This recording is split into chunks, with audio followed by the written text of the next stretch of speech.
Where was Todd Gurley? We were all asking that question. We were all asking how Sean McVay could draw up any kind of game plan, not just in this game, but throughout the playoffs that did not include the MVP caliber running back that is Todd Gurley. Because before Pat Mahomes threw for like 50 touchdowns, the first 2 months of the season, we were all going, how do you not give the MVP award to Todd Gurley? And for those of us that play daily fantasy sports or fantasy sports, we're like, yeah, Todd Gurley, that's the dude. He seemed like the only guy for which you could make a great argument outside of Zeke Elliott that you could still run a feature back scheme and be a dominant football team. You could be absolutely lethal, right? With 21 personnel, or 11 personnel, 21 personnel, 11 personnel, not 21, 11 personnel, one tight end, one back. But my point here is you expect to see a lot of Todd Gurley. I expect to see a lot of Todd Gurley. Didn't see any Todd Gurley.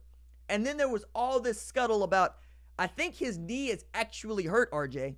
Miss me with that. Like, if his knee is hurt, don't play him. Okay? Don't tell me how a player is hurt and then play him. You can tell me somebody's playing through pain. That's okay. But don't keep telling you that the dude is hurt and that's not why you put him in when I see him going in there. Now, I know what's hurt, and it ain't his knee. It's his pride. Because fat C.J. Anderson put him on the bench. Now, you can make a great argument that C.J. Anderson was fresh and ready to go. But you know what I know about C.J. Anderson? I know he's fat. And I know that, by and large, fat people playing in the NFL that ain't playing offensive line, they're not usually going to stay in shape for very long. Okay? Now, C.J. Anderson didn't look like he was out of shape, right? He looked like he was ready to carry the rock. But did he look better than Todd Gurley carrying the rock? No. And that's kind of the thing here. Like, if we'd have seen a hitch in Todd Gurley's giddy-up, and nobody did, that would make a lot of sense. But what we saw was Todd Gurley just not getting the same amount of touches and carries as C.J. Anderson, especially in critical situations. And it seemed that our man, Sean McVay, millennial wonder that he is, decided he was going to employ the bold strategy of waiting to use his best offensive weapon until the fourth quarter. I don't know what that was about, and I guess you could make a good case that, wasn't really anything happening until the fourth quarter because it was 3-up late in the game. It was 3-0 at halftime, and the game was ultimately won 13-3, or 10-3, 13-3. Goodness, I'm messing up the score now. Point here is, feels like if you gave Todd Gurley 30 carries, you're in a better spot. You're in a much better spot. So whether Todd Gurley was in the doghouse or Sean McVay just decided that he wanted to run his scheme without his best player, I couldn't tell you because we couldn't get a straight answer from the sideline reporters. We couldn't get a straight answer from Romo or Nance in the booth. We couldn't get a straight answer from McVay except for he was like, look, he's not hurt, just not playing him.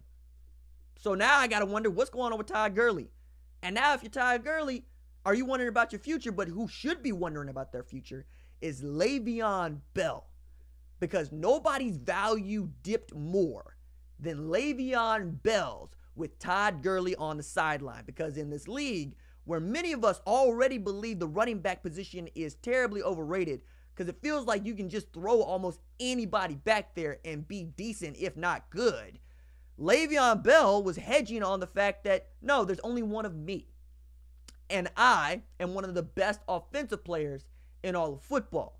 Well, nah, dog. Turns out you terribly replaceable because we can look at James Conner out there at Pittsburgh who was doing the deed. And then we can look at Curtis Samuel out of Pittsburgh doing the same thing. Now we can look at fat C.J. Anderson do the same thing. I mean, the only folks that didn't really get away with this was Dallas because they actually didn't have a spell back for Zeke. I mean, Rod Smith ain't doing it. I almost wanted them to go get Tashard Choice off somebody's coaching staff and get in here. Because that was what was, I mean, we can get into Dallas, and I'm not going to make this about Dallas. We're going to keep it about this Super Bowl. But I have to wonder, one, what Todd Gurley's thinking going into the offseason. Two, who's actually going to pay Le'Veon Bell the kind of money that he wants to get paid. And three, why would you ever let your child grow up to play running back? No. I mean, yes, the offensive rookie of the year was a running back. But you know what it took for that dude to be the offensive rookie of the year? Daquan had to get over 2,000 yards from scrimmage. The Quan had to have 1,307 yards rushing, and the Quan had to lead his team in receptions with 91 to beat out a dude, great dude, who didn't start the entire year at quarterback. So it's a quite large climb. It's an uphill battle to make a name for yourself as a running back in today's NFL, where everybody's athletic, everybody knows how to cover the points, and everybody can run between the tackles. That in and of itself, Todd Gurley, wish you well, wish you luck. Same thing with Sony Michel, because I don't think you're going to be a Patriot in a couple of years. Same thing with James White, because that's just what Bill Belichick does. I mean, we saw Rex Burkhead make maybe the biggest run of the game. Nebraska fans going to get some mileage out of that, man. They're going to be insufferable, because they're going to be like, yo, Rex Burkhead got a ring. What's up? And I'm going to be like, Josh Gordon got a ring. What's up? He went to Baylor. Ain't nobody want to hear that. And for those of you that don't think that Josh Gordon deserves his ring, peep game. He played in more regular season games than Rex Burkhead, had multiple 100-yard receiving days, and demonstrated his worth to the team, because Chris Hogan can't take the top off the defense, and that's what Josh Gordon does best.